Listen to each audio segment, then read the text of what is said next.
Le grand prêtre règne en maître absolu. Il se caractérise par sa présentation démoniaque et des manifestations d'autorité souvent brutales.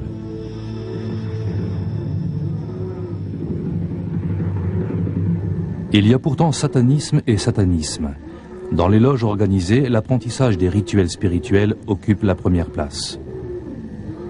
À l'opposé, il existe un satanisme plus primaire auquel toute velléité intellectuelle reste étrangère. Au nom de Satan, on y assouvit sans scrupule et par des pratiques effrénées sa soif de sexe et de pouvoir.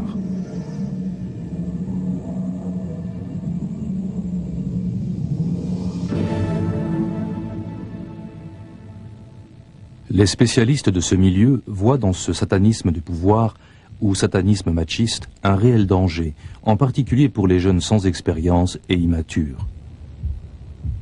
Voilà 2 ans qu'elle vit dans l'angoisse d'être découverte. Toxicomane, elle est tombée à l'âge de 15 ans dans les griffes d'un groupe de satanistes qui l'approvisionnait régulièrement en héroïne.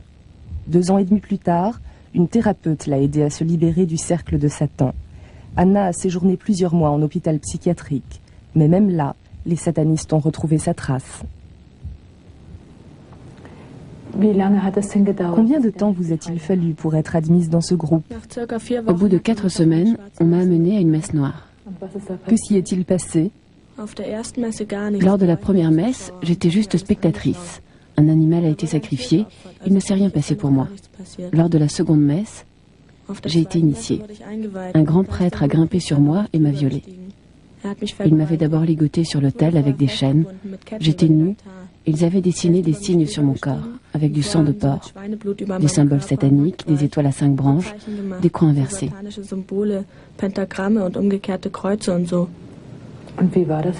Qu'avez-vous ressenti? À l'époque, je consommais pas mal de drogue. Et ce jour-là, j'étais assez abrutie. J'avais déjà vécu ça chez moi. Alors ce n'était pas aussi terrible que ça. Que voulez-vous dire? Mon père a sexuellement abusé de moi pendant des années. Que s'est-il ensuite produit dans ce groupe de satanistes? Par la suite, je suis allée tous les week-ends aux rencontres, aux messes. Des animaux étaient sacrifiés. Ils les ouvraient, y plongeaient la main et arrachaient le cœur que le grand prêtre mangeait. Et ils en buvaient le sang. Il y avait des orgies et on couchait avec n'importe qui. On sacrifiait des animaux et on priait. Mais le plus souvent, quelqu'un était sacrifié. On nous entraînait aussi à ne pas ressentir la douleur. Un jour, par exemple, ils m'ont ligotée. J'étais nue et ils m'ont frotté tout le corps avec des orties. Dans la plupart des religions, même dans le christianisme, des sacrifices animaux avaient lieu. Mais ici, la torture de l'animal sacrifié semble être une fin en soi. Les satanistes se complaisent à être particulièrement cruels.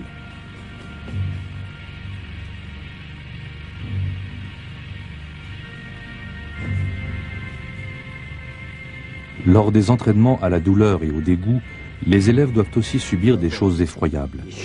De telles exactions, sadiques pour tout un chacun, sont pour les satanistes l'élément fondamental du rituel. J'ai signé de mon propre sang que j'étais l'esclave de Satan, que je lui appartenais pour la vie et que je lui obéirais. Comment se déroulaient ces entraînements? Lors de ces séances, on mangeait des abats crus, on buvait de l'urine, on mangeait des excréments, des choses crues, des animaux.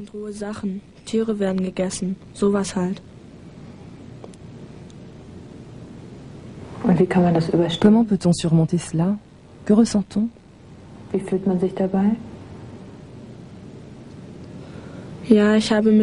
Comme je consommais pas mal de drogue et d'alcool, c'était un peu plus supportable. Mais je me sentais toujours assez mal lorsque je devais manger ça. Je me sentais minable, rabaissée. Que ressentiez-vous lorsque des animaux étaient sacrifiés? J'avais le pouvoir de décider de la vie et de la mort. On décidait si l'animal avait le droit de vivre ou s'il devait mourir. C'est quelque chose qu'un être humain ne doit pas faire, ou ne peut jamais faire. C'était assez inhabituel.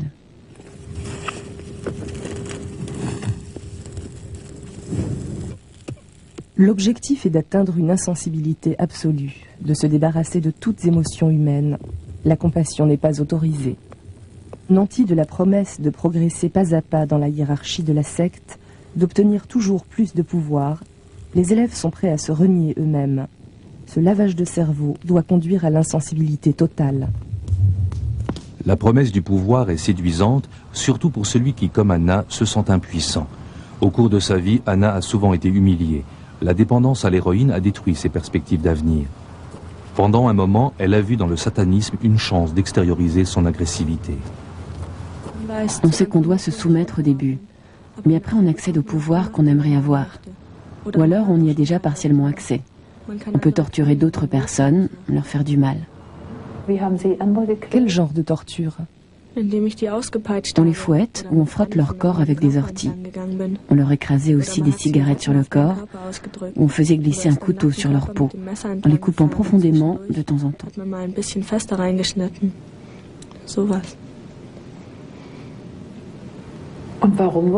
À quelle occasion torturiez-vous d'autres personnes? On faisait cela aux traîtres ou aux gens qui voulaient être admis dans le groupe, pour les tester, pour voir s'ils étaient vraiment assez forts. De quoi menaçait-on les traîtres? Les traîtres devaient mourir. Anna aussi est considérée comme une traîtresse. Lors d'une messe noire, quelqu'un trouva la mort. Choquée, Anna quitta la secte. Malade d'angoisse, elle a passé 1 an en psychiatrie. Cependant, la secte a continué de la menacer. Lorsqu'elle en est sortie, des thérapeutes ont fait en sorte que son identité ne puisse plus être vérifiée auprès des bureaux de déclaration domiciliaire. Elle a déménagé plusieurs fois pour brouiller les pistes. Anna est-elle un cas extrême, ou bien les départs se produisent-ils souvent dans de telles conditions? S'agissait-il essentiellement de célébrer des messes noires, ou existait-il aussi une idéologie clairement définie? Nous suivions l'idéologie de Aleister Crowley, avec des trucs comme « fais ce que tu veux, telle est la loi », ou encore « tu as le droit de faire tout ce dont tu as envie ». Manger, boire, dormir ou travailler, et celui qui essaie de t'en priver, tu as le droit de le tuer.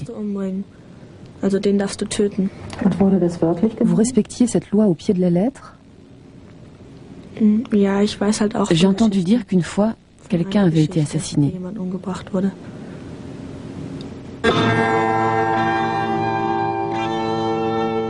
Laisse couler le sang en mon nom. Il est impossible de se tromper quant au sens de cette autre loi de Crowley. Il exprime sa haine du christianisme ainsi. Moi, le monstre 666, je te condamne, toi, Jésus, toi, l'esclave de Dieu, à être bafoué, transpercé, flagellé et enfin crucifié.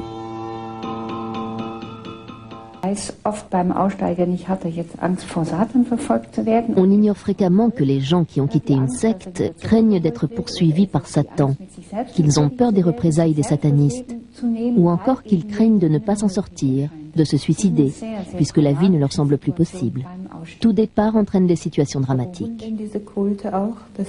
Les sectes menacent-elles de battre les gens ou même de les tuer s'ils s'en vont?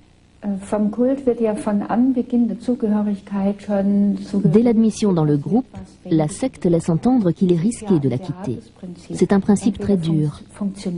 Soit tu l'admets et tu progresses dans la hiérarchie, et plus tu t'approches du grand prêtre, plus tu obtiens de pouvoir, soit tu encours des dangers. Lorsque quelqu'un se montre critique, réticent, parle de partir ou tombe amoureux, il va à l'encontre de sévères représailles.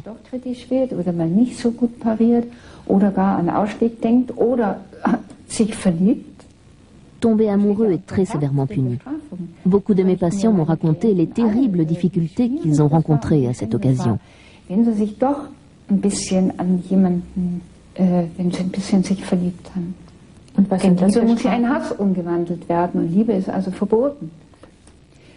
Ils devaient faire taire leur cœur, car l'amour est interdit. Dans le domaine des sectes, le satanisme est ce que nous connaissons de plus destructif. Il est fondé sur la destruction. Son objectif est l'anéantissement. Lorsqu'un sataniste déclare « Je voudrais, avec l'aide de Satan, obtenir la liberté, révéler ma divinité propre », il en appelle à la destruction. Un jeune homme qui avait quitté les satanistes m'a dit que personne n'en sortait vivant sans aide extérieure. Soit ils te font subir le châtiment promis, il parlait d'accidents inexpliqués, soit tu intentes quelque chose contre toi-même parce que tu ne parviens plus à vivre. C'est cela le vrai visage du satanisme.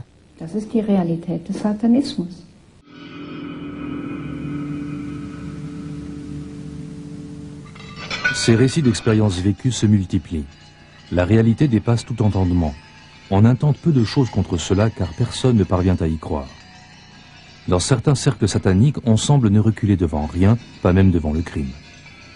Le satanisme pervertit les notions de liberté, de force, d'affirmation de soi dans le mal. L'adoration du diable hermaphrodite, également nommé Baphomet, signifie la destruction de tout ce qui est normalement considéré comme émanation du bien. La sexualité tient une place centrale. Des rituels de magie sexuelle doivent rassembler et libérer des énergies cosmiques. La libération du moi passe par la pratique du sexe débarrassé de toute notion d'amour.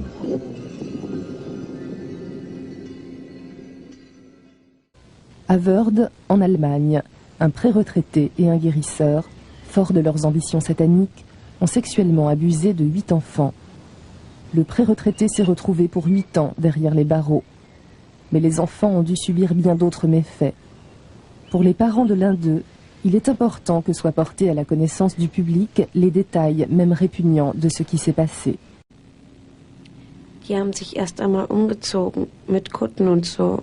Ils ont commencé par mettre des frocs, et puis ils nous ont dit que si on racontait ce qu'on allait faire, alors ils nous tueraient, et ils tueraient aussi nos parents. Ensuite, ils se sont mis à tuer des animaux. Quels animaux? Des chats et des chiens. Après, ils ont fait autre chose. Ils avaient une espèce de récipient pour recueillir le sang et ils l'ont fait circuler. Le premier en a bu et l'a fait passer. On a aussi dû en boire.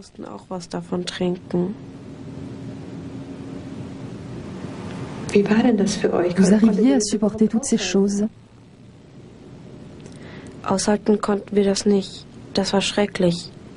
C'était insupportable, vraiment horrible. Ils ont mis du caca dans le récipient et l'ont rempli avec du pipi. On a aussi dû en boire. C'était encore pire que le reste, mais on devait le faire. Ils nous y obligeaient. Ils ont fait d'autres choses?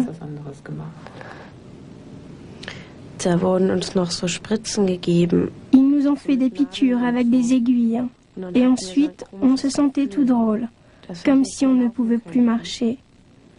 On ne pouvait pas s'enfuir. Après, il a mis son zizi, son machin, dans mon derrière. Vous espériez que la police, après avoir enquêté sur le crime sexuel, fasse aussi une enquête relative à ces pratiques sataniques?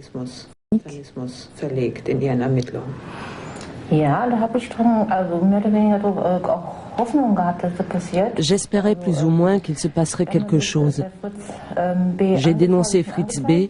et ils ont fait une enquête, mais la procédure a été suspendue.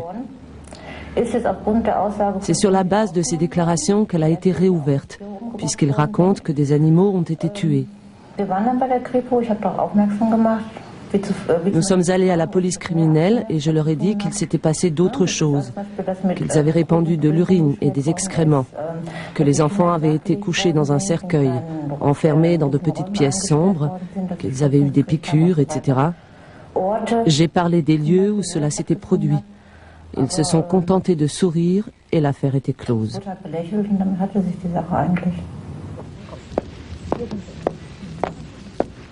En Belgique, personne n'aurait osé imaginer les exactions commises par le pédophile Dutroux jusqu'à ce que ces faits épouvantables apparaissent à la lumière du jour. Les policiers et les procureurs devraient s'initier au mécanisme du satanisme pour pouvoir enquêter avec plus d'efficacité dans des cas pareils. Mais il est plus simple de considérer l'inimaginable comme une élucubration d'un esprit malade. Ce qui n'appartient pas à un schéma préexistant n'existe pas, surtout lorsque cela se produit dans son propre milieu. La sexualité occupe-t-elle un rôle primordial dans le satanisme ? La sexualité tient un rôle essentiel. On doit pouvoir assouvir tous ses désirs, aller au bout des possibilités les plus perverses, les plus repoussantes. Avoir des rapports avec un cadavre ou avec des animaux n'est pas le fait de tout le monde. Bref, il faut pouvoir faire tout ce qui vient à l'esprit.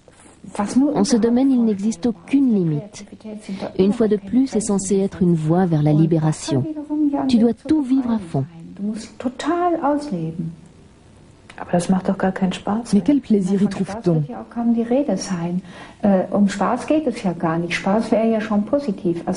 Je ne parlerai même pas de plaisir, ce serait une notion déjà trop positive. C'est différent. C'est la possibilité de faire des choses perverses qui attire certaines personnes. Elle attire aussi les jeunes, qui dans notre société n'ont quasiment plus aucune limite à transgresser. De nos jours, tous les jeunes peuvent vivre leur sexualité. Il y a aussi la possibilité d'en apprendre toujours plus, de ressentir des choses qui ne sont pas tolérées dans notre société. On veut aller au-delà des normes sociales. On veut les briser.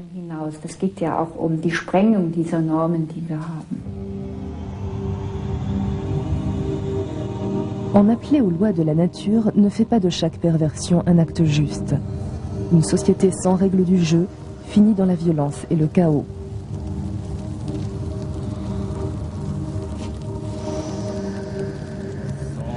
Norman se livre à un rituel magique. Nous avons également dû changer son nom. Aujourd'hui, Norman ne se définit plus comme sataniste, mais il croit fermement dans les pouvoirs de la magie. Dès l'âge de 12 ans, Norman échouait dans les milieux sataniques. Il avait complètement adopté leur comportement, dormait dans un cercueil et avait peint sa chambre en noir. Désemparé, ses parents songeaient déjà à le faire interner en psychiatrie. Mais Norman a réussi à ne pas complètement couler. Aujourd'hui, il prend ses distances vis-à-vis du satanisme. Il le considère comme étant fondamentalement fasciste. La loi du plus fort règne dans le satanisme ? C'est exactement cela. On s'attache aussi énormément à donner libre cours à la personnalité propre de l'individu.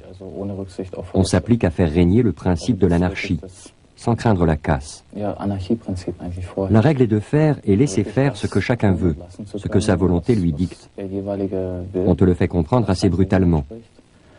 Il y a aussi toutes ces idées qui sont courantes dans le satanisme et qui finissent par ressortir.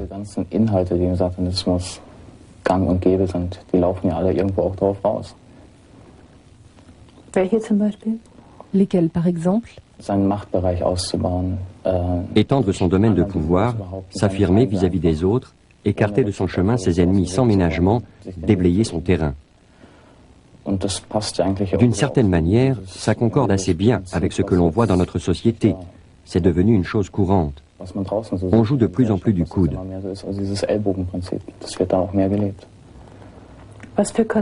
Quelles conséquences cela a-t-il pour les faibles ou pour les handicapés ? Leur situation est précaire. Tôt ou tard, on retournera au principe de l'euthanasie. Quelque part, c'est aussi une loi de la nature. C'est la loi du plus fort, ou en d'autres termes, le fort survit et le faible doit laisser la place libre et capituler. Dès le XVIIIe siècle et surtout au XIXe, des cercles sataniques se sont formés dans lesquels Satan était présenté comme un anti-dieu.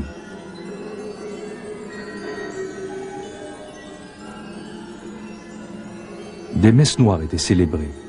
Des récits essentiellement en provenance de France évoquent le cas de nouveau-nés ou de morts-nés sacrifiés à cette occasion afin de gagner les bonnes grâces de Satan.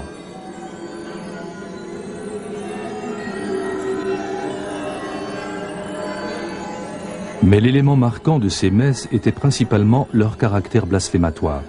Elles étaient une inversion de la liturgie romaine catholique, une raillerie et une offense envers le christianisme.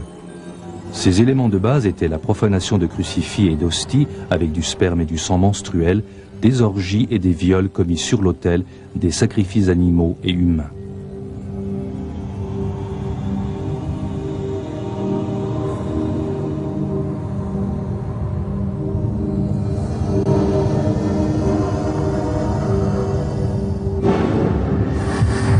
Au XXe siècle, la rébellion contre une morale sexuelle prude, contre une hypocrisie certaine de la société, donne motif au satanisme pour justifier ses manifestations.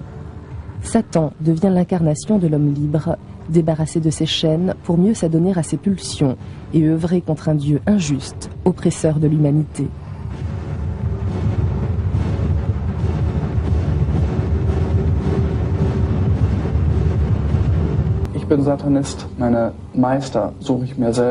Je suis sataniste. Je recherche donc mon maître en moi-même. Je reste mon propre chef. Il n'existe personne qui puisse m'ordonner quoi que ce soit contre mon gré. Le satanisme refuse tout assujettissement.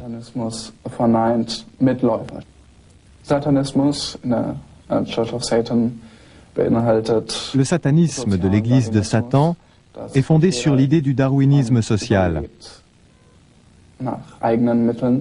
Chacun doit survivre selon ses propres moyens.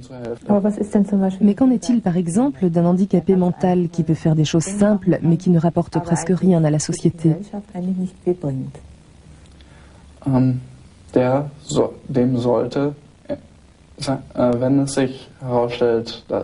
À la naissance, si on se rend compte que l'enfant sera handicapé mental ou moteur, sa famille doit alors décider si elle veut s'occuper de lui ou si le bébé doit être tué.